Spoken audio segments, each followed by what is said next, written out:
100%ක්ම කරන දායක පින්වත් පිරිසක් තමයි මේ ගම තුල මේ මොහොතේදී මේ ධර්මශාලාව තුල මේ බණහන්නට අද සූදානම් වෙලා ධර්ම ශ්‍රවණය කරමින් ඉන්නේ. ඒ නිසා පින්වත්නි මේ ගුණ ධර්මයේ බෞද්ධ කියන හැම නමට පමණක් බෞද්ධ වෙලා ඉන්න හැම දෙනාගේම ජීවිත තුළ ඇති විය යුතු ගුණ ධර්මයක් තමයි එහෙනම් මහා සංඝරත්නයේ සැපදු නිතර හොයලා බලලා කටයුතු කරන දායක කාරකාදී දායක මහත්තයා කෙනෙක් උපාසිකාවක් උපාසකෙක් තුළ ඇති විය යුතු ගුණ ධර්මයක් විදිහට තමයි බුදුහාමුදුරුවෝ දේශනා කරන්න දුන්නේ. ඊට පස්සේ පින්වත්නි තවත් කාරණාවක් බුදුහාමුදුරුවෝ මේ සූත්‍රය තුළ දේශනා කරන්නට දුනා ධම්මාදිපතයෝ හෝති.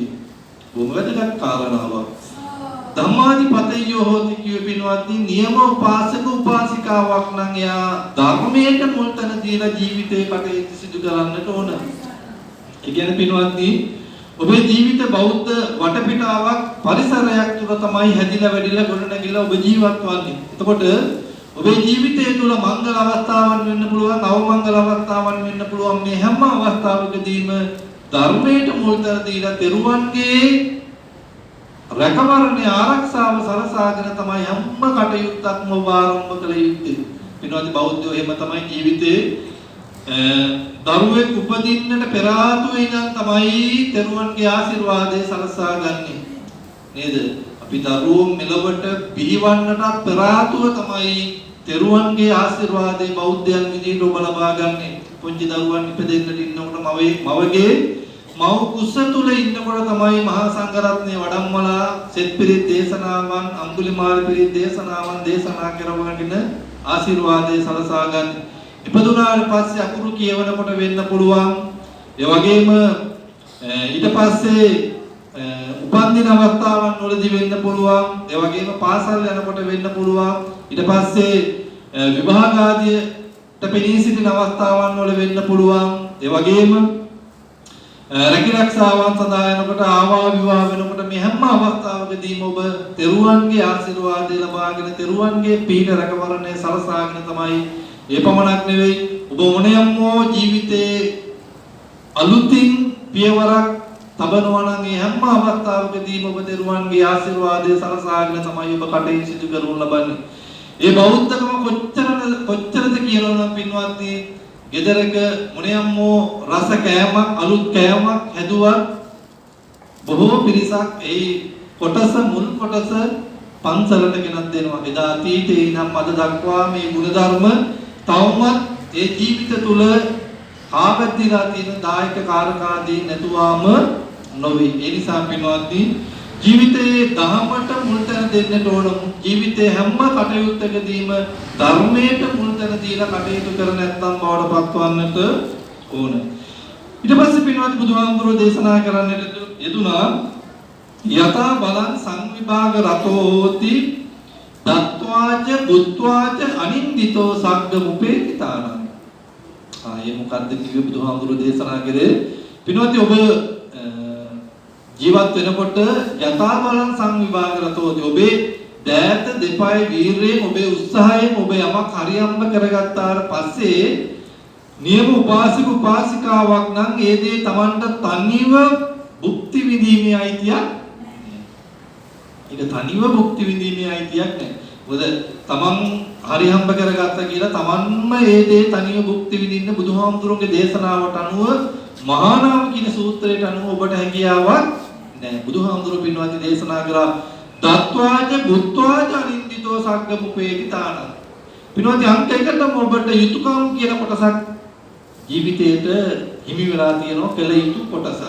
එහෙනම් තමන්ගේ ආදරණීය අම්මා තාත්තා ගැන මුලින්ම හොයලා බලන්නට ඕනේ. අම්මා තාත්තා පෝෂණය කිරීමේ සම්පූර්ණ වගකීම ඔබට තමයි හිමිවන්නේ.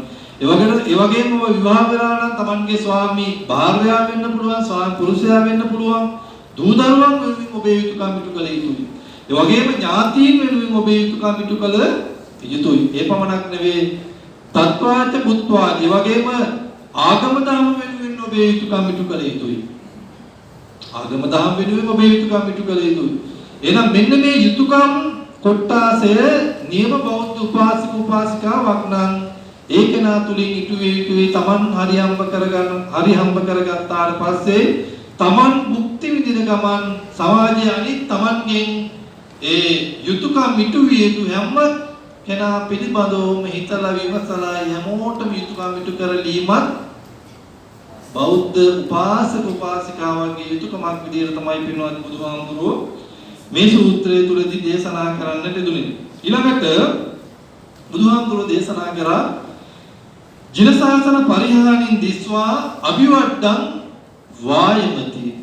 ඒකෙ පින්වත්නි ජිනසාසන පරිහානින් දිස්වා. ජින කියලා කියන්නේ බුදුහාමුදුරුවන්ට කියන නමක් තමයි ජින කියලා කියන්නේ. අනන්ත ජින කියලා කියන්නේ දිනන ලද උත්තමයන් වහන්සේ තමයි ජින කියලා කියන්නේ. તો ජින ශාසනය කියන්නේ බුදුහාමුදුරුවන්ගේ ශාසනය. ජින ශාසන පරිහානින් දිස්වා විවඩ්ඩම් වායමති.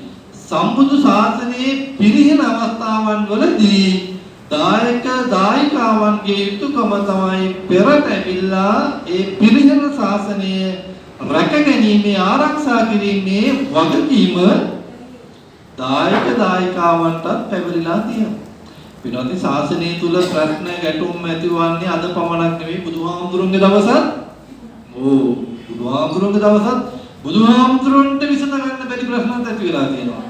ඔයයන්ට මතක ඇතිනේ බුදුහාමුදුරුවෝ අර කොසඹෑ නුවර ගෝසිතාරාමේ කෝලාහලයක් ඇති වුණා නේද? විනයදර භික්ෂුන් වහන්සේලා සහ ධර්මදර භික්ෂුන් වහන්සේලා අතර පුංචි ප්‍රශ්නයක් ඇති වුණා. විනයදර කියලා කියන්නේ පින්වත්නි විනයට අංක 1 මුල් තැන දීලා කටයුතු කරන භික්ෂුන් වහන්සේලා තමයි විනයදර කියන්නේ. ඒ කියන්නේ පුංචි විනය කඩවෙන පුංචි දෙයක්වත් ඒ අය සිදු වෙන්නට දෙන්නේ නැහැ. ධර්මදර කියන්නේ ධර්මයට මුල් තැන ලබා දීලා කටයුතු සිදු කරනවා. ඉතින් කොසඹෑනුවර ගෝසිතාරාමේදී හාමුදුරන් වහන්සේ නමක් වැසිකිළියට ගිහිල්ලා තමන්ගේ ශරීරික කෘත්‍යය කටයුතු සිදු කරගෙන ආවට පස්සේ අර වැසිකිළියේ තියෙන භාජනයේ වතුර ටිකක් ඉතුරු වෙලා තිබ්බා. ඉතින් ඒක අර විනයදර භික්ෂුන් වහන්සේලා මේක විනයට පටහැනි කියලා ප්‍රකාශයක් සිදු කරන්න දුන්නා. ඉතින් බොහොම සුළු ප්‍රශ්නයක් නේද නේද? ඒක අපි හිතන්නේවත් නැති දෙයක්. හැබැයි මේ ප්‍රශ්නේ පින්වත්නි ධර්මදර හාමුදුරුවෝ විනයදර හාමුදුරන් වහන්සේලා අතර මේක ගැටුමක් බවට පරිවර්තනය වෙන්නට හේතුවක් වුණා. අන්තිමට අරගලයක් බවට පත් වුණා. දැන් හාමුදුරුවෝ කොටස් දෙකකට බෙදිලා ධර්මදර එක පැත්තක් විනයදර එක පැත්තක්. ටික දවසක් යනකොට දායකයෝත් මොකද උනේ? දායකයෝත් මුලින්ම කොටස් දෙකකට බෙදුණා. කොටසක් ගියා ධර්මදර පැත්තට, තවත් කොටසක් ගියා විනයදර පැත්තට. දැන් දායකයෝත් එකට එක බෙදිලා හාමුදුරුවෝත් බෙදිලා දැන් බුදුහාමුදුරුවෝ කොච්චර සමගි වෙන්න කියලා අවවාද අනුශාසනා කරත් මේ අය සමගි වෙන පාඩකුත් බුදුහාමුදුරුවෝ ඊට පස්සේ මේ අය පිළිබඳව කලකිරිලා කියන උන්වහන්සේ මේ අය තේරුම් ගන්න නැති නිසාම බුදුහාමුදුරුවෝ නම් ඔබලා කැමති දෙයක් සිදු කරගන්න කියලා දායකයෝ තත්ත්වලා දාලා පන්සලක් තත්ත්වලා දාලා බුදුහාමුදුරුවෝ වනයේට වැඩම කරා. අන්තිමට මිනිස්සුන්ට තේරුණා දැන් මේ හාමුදුරුවෝ තුල ඇති වුණු ප්‍රශ්නයකට අපි මැදිහත් වෙලා අන්තිමට අපිට බුදුහාමුදුරුවෝ නැති වුණා. මේකේ තරම් හොඳ දෙයක් නෙවෙයි. මිනිස්සුන්ට කාලයක් යනකොට තමයි මේක තේරුනේ. හාමුදුරුවෝගේ ප්‍රශ්නේදී දෙපැත්තට බෙදලා කටයුතු කිරීම නිසා අපිට බුදුහාමුදුරුවෝ නැති වුණා. ඒ නිසා ඒක හොඳ දෙයක් නෙවෙයි. අපි කොහොම හරි බුදුහාමුදුරුවෝ වඩම්ම ගන්න ඕනේ කියලා මිනිස්සු මොකද්ද දායකයන්ට මේ දායකයෝ මොකද්ද හාමුදුරන් වහන්සේලාට කිව්වේ? ඔබ වහන්සේලා මේ ප්‍රශ්නේ निराකරණය කරගෙන සමගි සම්පන්න වෙනකන් අපි ආය පන්සල පැත්ත බලා දෙන්නේ නැහැ. අපි ආය සිව්පස්යෙන් අපි උපස්ථාන කරන්නේ නැහැ. ඔබ වහන්සේලා දැන් ප්‍රශ්නයක් ඇති වුණා. ඒ ප්‍රශ්න නිසා බුදුහාමුදුරුවෝ අපිවත් අත්හැරලා දාලා ඔබ වහන්සේලාත් අත්හැරලා දාලා බුදුහාමුදුරුවෝ වැඩම කරා. අපි දායකව අපි සමගි වෙලා ඉන්න ඔබ වහන්සේලා සමගි වෙලා කියලා බුදුහාමුදුරුවෝ වැඩම කරගෙන ඉන්නේ කියලා මේ හාමුදුරන් වහන්සේලාගේ ඉල්ලීමක් කරා. ඉතින් හාමුදුරුවෝ තේරුම් ගත්තා මේක හරියන දෙයක් නෙවෙයි. මිනිස්සුත් දැන් සමගි වුණා. බුදුහාමුදුරුවෝත් අපිව අත්හැරලා දාලා ගියා. බුදුහාමුදුරුවෝ කියපු දේවත් අපි පිළිගත්තේ නැහැ. ඒ නිසා බුදුහාමුදුරන්ට වැඩ ගිහිල්ලා සමාව අරගෙන නැවත බුදුහාමුදුරුවෝ පන්සලට වැඩම කරගෙන ආවට පස්සේ තමයි ප්‍රශ්නය निराකරණය වුණේ. එතකොට පින්වත්නි ඒකෙන් තේරෙනවා එතකොට මේ ප්‍රශ්න කියන දේවල් අද පමණක් නෙවෙයි බුදුහාමුදුරන්ට ගන්න බැරි ප්‍රශ්න එකල යුගයේ තුලත් ඇති වෙලා තියෙන නිසා පින්වත්නි ශාසනයේ යම් යම් අවදිවලදී යම් යම් කාලවලදී පරිහානියටපත් වෙනවා. ඉතින් මේක මීට අවුරුදු ගානකට ඉහතේ මහනුවර යුගයේ ඉතිහාසය තුල මහනුවර යුගයේ තුල මේ ශාසනය මීට වඩාම අන්ත පරිහානියකටපත් වෙලා තිබුණු ශාසනයක්. ඔයයන්ට මතක ඇති මහනුවර කවුද? සංඝරාජ හාමුදුරුවෝ. අසරණ සරණ සංඝරාජ හාමුදුරුවෝ තමයි මේ ශාසනයේ උන්වහන්සේ පැවිදි වෙලා ඒ වගේම උන්වහන්සේ බණ දහම බොහොම දැඩි උත්සාහයෙන් යුක්තව. ඒකට ධර්මයේ අහලා ඉගෙන ගන්නවත් කෙනෙක් නැහැ. පාලි භාෂාව ඉගෙන ගන්නවත් කෙනෙක් නැහැ. උන්වහන්සේ බොහොම දැඩි උත්සාහයක් යොදලා මේ බණ දහම ඉගෙනගෙන පාලි භාෂාව ඉගෙනගෙන ඒ වගේම විදේශ රටවල් වලින් පැවිද්ද ලංකාවට ගෙනල්ලා තමයි උන්වහන්සේ මේක අද මේ යථා තත්වයට යම්කිසි මට්ටමකට වර්තමානයේ වෙන විට නැවතත් පිළිදලා තියෙන නිසා පින්වත්නි ශාසනයේ යම් යම් කාලවලදී පරිහානියටපත් වෙනවා. මේ අවස්ථාවන් වලදී දායකයන්ගේ යුතුකම තමයි ශාසනයේ පිරිහෙන අවස්ථාවන් වලදී ඔබ ඉදිරියට පැමිණලා ඒ ප්‍රශ්න ගැටළු වලට විසඳුම් ලබා දෙමින් ශාසනය ආරක්ෂා කරලීමේ යුතුකමත් උපාසක උපාසිකාවන් හැමදෙනා තුළ පවතිනවා කියලා තමයි බුදුහාමුදුරුවෝ මේ සූත්‍රයේදී දේශනා කරන්න දුන්නේ. ඊළඟට පින්වත්නි බුදුහාමුදුරුවෝ දේශනා කරන්න දුනා කායිකං වාචසිකං චස්ස රක්කිතං හෝති.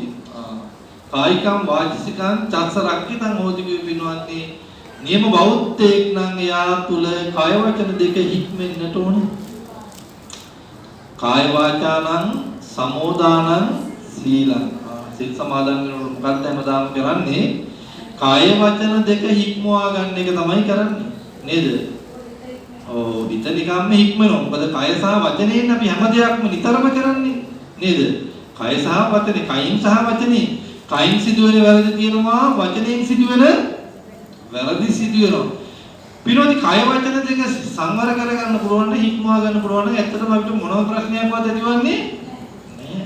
මොනම ප්‍රශ්නයක්වත් ඇතිවන්නේ නැහැ. පුළුවන් තරම් මේ කාය වචන දෙක අපි හික්මවා ගන්නට ඕන. මොකද පිනවත්නි කාය සහ වචනේ නොහික්මන ඒ කියන්නේ හික්මීමකින් තොර නිසා තමයි අපිට හික්මවා ගන්න බැරි නිසා තමයි හුඟක් ප්‍රශ්න වලට අපි මැදි වෙන්නේ.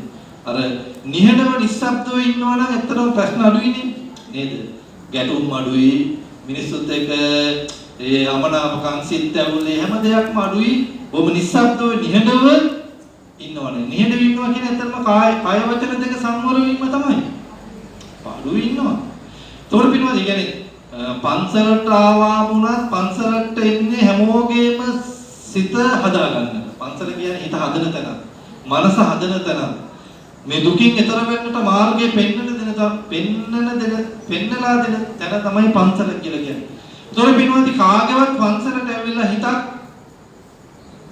රිදෙන්නට මොනම අවස්ථාවකවත් කවුරුවත් කාගෙන්වත් අතින් කාගේවත් හිතක් රිදෙන්නට බෑ. හැමෝම හිත හදා ගන්නට තරම් කැඩුණු හිත්, බිඳුණු හිත්, නොයෙකුත් ප්‍රශ්න ගැටලු දහසක් අදවතේ තියාගෙන තමයි පන්සලට එන්නේ. බුදුහාමුදුරුවෝ වෙනුවෙන් මලක් පහනක් පූජා කරලා සුවඳ පුරා දාලා බුදුහාමුදුරුවෝ ඉදිරියේ බෝ සමිඳුන් අභියස වාඩි වෙලා භාවනා ටිකක් කරලා බුදු ගුණ ටිකක් මෙනෙහි කරලා මේ ප්‍රශ්න ගැටලු වලින් පීඩිත මනස ටිකක් නිදහස් කරගන්න තමයි පන්සලට එන්නේ. ඉතින් එහෙම පන්සලට එන ඔයත් අන්තුල මෙතෙන්ට ආවට පස්සේ ප්‍රශ්න ගැටලු වලට මුහුණ පාන්න සිදු වෙනවා නම් ඒක ඊතරම් ජීවිතයට හොඳ දෙයක් නෙවෙයි. ඒ නිසා පින්වත්නි ඔබ අතින් කාටවත් වචනයකින් හෝ හිත රිදවීමක් මොනම අවස්ථාවකදීවත් සිදු නොවෙන්නට හැමදෙනාම වග බලා ගත යුතුයි. මොකද පින්වත්නි අපේ මිනිස්සු එක්ක ප්‍රශ්න ඇති කරගෙන මිනිස්සු එක්ක වෛරකම් කර මිනිස්සු එක්ක අනිත් මිනිස්සුන්ට කුහකකම් කර අනිත් මිනිස්සුන්ට ද්‍රෝහිකම් කර එක එකනා සමග ගැටුම් ඇති කරගෙන ජීවත් වන්න අපිට කාලයක් නැහැ. පුංචි කාලය සමාජය තුළ ජීවත් වන්නේ පින්වත්නි. ඒ නිසා ඉතා ඒ පුංචි කාල සීමාව තුළ පුළුවන් තරම් අපේ මනස හදාගෙන සිත හදාගෙන හැමෝටම පුළුවන් විදිහට උදව් උපකාර කරමින් මේ පුංචි මනුස්ස ජීවිතය තුළ ජීවත් වන්නට ඕනේ. එහෙම තමයි පින්වත්නි ජීවිතය වටිනා ජීවිතයක් බවට පත්වන්නේ. නිසා කය වචන දෙක සංවර කර ගැනීමත් ඔබ හැම දෙනාගේම යුතුයකම.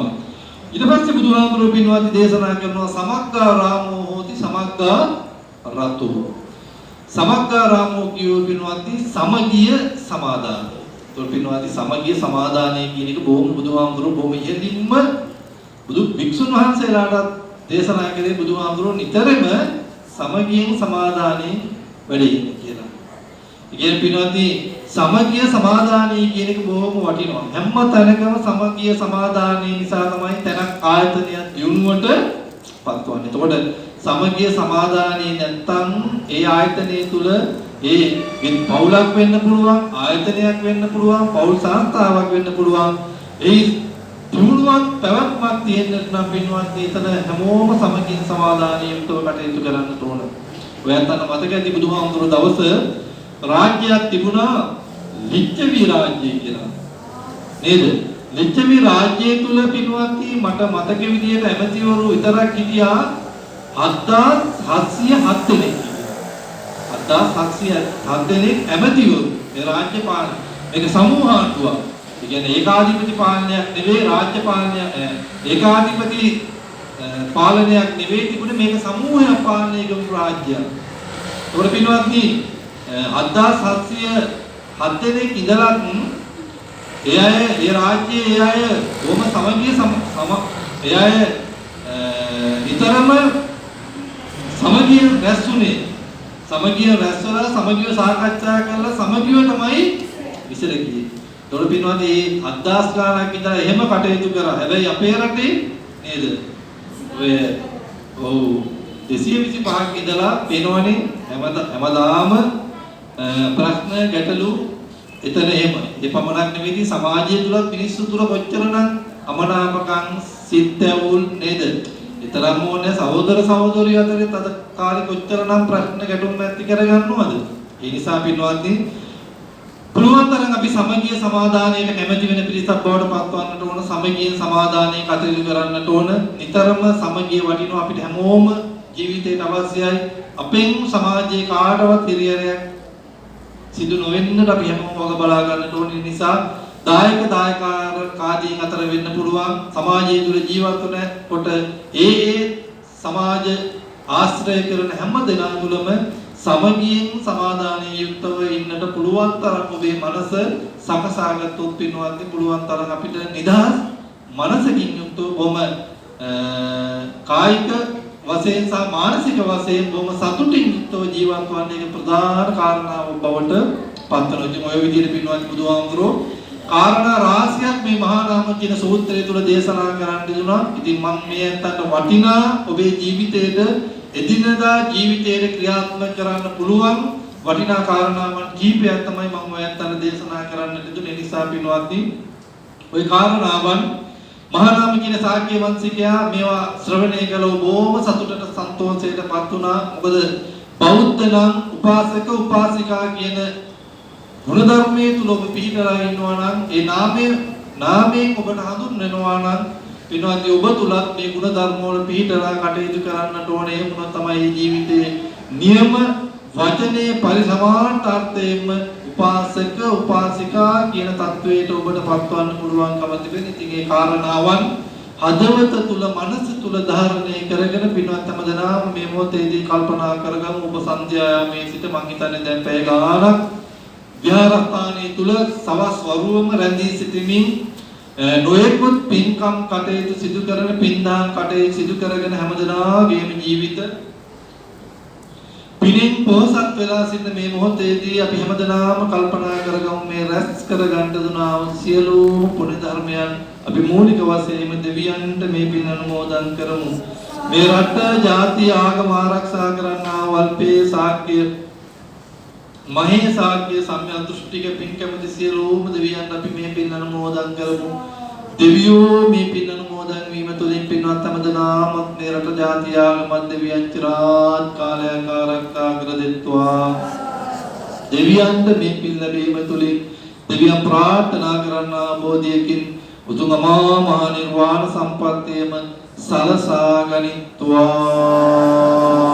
කියලා සාදු කියලා ප්‍රාර්ථනා කරමු. ඒ වගේම විශේෂයෙන් පින්පෙත් අනුමෝදන් කරන්න බලාපොරොත්තු වෙනවා.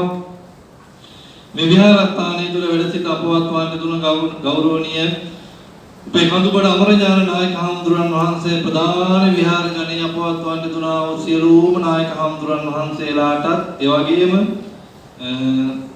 ඒ නෙළුකා නිලංගනී මහත්මිය නමින් ඒ වර්ග පරම්පරාවෙන් මිය පවුල යන්න තුනා වූ ඥාතීන් වන එම්.ඩී. ආර්යරත්න පියතුමාණන් කේ.පී. නන්දාවතී මෞතුමිය ඒ වගේම ඕලින් මාමන්ගේ ඒ වගේම ලිබි නෝනා නන්දම්මා ඒ වගේම ලලිතා පත්මිනී තමන්ගේ අක්කා ප්‍රධාන වර්ග පරම්පරාවලින් මිය පරලෝ යන්නට යෙදුණු සියලුම ඥාතීන්ට අපි මේ පින් අනුමෝදන් කරමු. සියලු ඥාතීන් මේ පින් අනුමෝදන් වේවා. ඒ හැමදෙනාගේම භවගාමී ජීවිත සංසාරගත ජීවිත සුඛී සුවපත් කරගනිත්වා. සසර ගමන සුවපත් කරගෙන ප්‍රාර්ථනා කරන ලබන බෝධියකින් උතුම් අමා මහ නිර්වාණ සම්පත්තියම සලසා ගනිත්වා කියලා සාදු කියලා ප්‍රාර්ථනා කරමු. මේ වගේම ආශිර්වාද කරන්න බලාපොරොත්තු වෙනවා. විහාරස්ථානයේ විහාරාධිපති ගෞරවනීය අපගේ කලංගම නාර්ද ලොකු හාමුදුරන් වහන්සේලාත් ඒ වගේම රාහුල හාමුදුරුවෝ ප්‍රධාන විහාරස්ථානයේ තුල වැඩ සිටින ගරුතර මහා සංඝරත්නයට ආශිර්වාද කරන්න බලාපොරොත්තු වෙන ඒ වගේම විශේෂයෙන්ම අදින උපන්දිනයේ සමරන අපේ සුනීතිපති හාමුදුරුවෝ ප්‍රධාන ගරුතර මහා සංඝරත්නයට ආශිර්වාද කරන්න බලාපොරොත්තු වෙනවා. ඉතින් ඒ අනුව විහාරාධිපති ගෞරවනීය අපගේ නාර්ද ලොකු හාමුදුරන් වහන්සේලාත් ඒ වගේම අනිකුත් පූජනීය ගරුතර මහා සංඝරත්නයටත් මේ උතුම් වූ ධර්ම දේශනාමය පින්කමේ අනුමත තුලින් ආශිර්වාදයේ තුලින් උන්වහන්සේලා සිදු කරන ඒ ශාසනික ජාතික අධ්‍යාපනික ආගමික සියලු කටයුතු සර්වපකාරම සාර්ථකව සිදු කරන්නට උන්වහන්සේලාට මේ සියලු ගුණ ධර්මයන් ආශිර්වාදයක්ම වේවා. උන්වහන්සේලාගේ ජීවිතවල වැළඳිලා තිබෙන වැළඳෙන්න තිබෙන සියලුම අපල උපද්‍රවයන් කරදර බාධාවන් රෝග පීඩාවන් සියල්ලක්ම දුරිය දුත වේවා. උන්වහන්සේලාට නිදුක් නිරෝගී සුවය චිර ජීවනයේ දිගාසිරි සම්පත් සැලසේවා සාදු කියලා ප්‍රාර්ථනා කරමු. ඒ වගේම විශේෂයෙන්ම නාවින ආරණ්‍ය සේනාසනයේ ඒ හදිසි අනතුරෙන් අපවත් වන්න දුනා වූ සියලුම මහාමුදුරන් වහන්සේලාට අපි මේ පින් අනුමෝදන් කරමු. උන්වහන්සේලාට මේ පින් අනුමෝදන් වීම තුළින් උන්වහන්සේලාත් ප්‍රාර්ථනා කරන්නා බෝධියකින් උතුම් මහා නිර්වාණ සම්පත්තියම සලසා ගනිත්වා කියලා සාදු කියලා ප්‍රාර්ථනා කරමු. ඒ වගේම ආශිර්වාද කරන්න බලාපොරොත්තු වෙනවා නෙළුකා නිලංගනී මහත්මියටත් ඒ වගේම තුමියගේ ස්වාමී පුරුෂයාණන් වන වසන්ත නන්දසිරි මහත්මයාටත් ඒ වගේම ආදරණීය දූ දරුවන් වන සිවන්කි නිවන්දනා ඒ වගේම මිසුරි මනුත්තරා සප්න හංසක යන දූ දරුවන් හැමදෙනාටම ආශිර්වාද කරන්න බලාපොරොත්තු වෙනවා. ඉතින් මේ දරුවන් හැමදෙනාටම මේ උතුම් ධර්මානුශාසනා පින්කමේ අනුව තුලින් ආශිර්වාදයේ තුලින් මේ දරුවන් හැමදෙනාම සිදු කරන අධ්‍යාපන ආදී කටයුතු සතු ප්‍රකාරයෙන් සාර්ථකව සිදු කරගන්නට දරුවන්ට මේ සියලු ගුණ ධර්මයන් ආශිර්වාදයක්ම වේවා. ඒ වගේම නිලෝකා මහත්මියටත් වසන්ත නන්දසිරි මහත්මයා ප්‍රධාන පවුලේ හැමදෙනාටම ජීවිත වලට වැළඳිලා තිබෙන වැළඳෙන්න තිබෙන සියලුම අපල උපද්‍රවයන් කරදර බාධාවන් දුක්ඛම් කටළු සියල්ලක්ම දුරිය භූත වේවා. තෙරුවන්ගේ ආශිර්වාදයේ සැලසේවා. නිදුක් නිරෝගී සම්පන්නිය චිර ජීවනයේ දිගාසිරි සම්පත් සැලසේවා කියලා සාදු කියලා ප්‍රාර්ථනා කරමු. ඒ වගේම පින්කම් සිදු කර ගැනීමේදී උදව් උපකාර කරන්න දුනා වූ සහයෝගය දක්වන්න දුනා වූ ඒ වගේම මේ සඳහා සහ සම්බන්ධ වෙන්නට දුනා වූ මේ පුංචි දූ දරුවන් වැඩිහිටියන් දෙමව්පියන් හැමදෙනාටම මේ උතුම් පුණ්‍ය ධර්මයන් අනුව සතුටින් ආශිර්වාදයේ තුලින් හැමදෙනාම කරන කියන සියලු දරුවන් සිදු කරන සියලුම යහපත් දරුවන්ගේ අධ්‍යාපන කටයුතු ආදී සර්ව ප්‍රකාරයෙන් සාර්ථකව සිදු කර ගන්නට දරුවන්ට මේ සියලු පුණ්‍ය ධර්මයන් ආශිර්වාදයක්ම වේවා.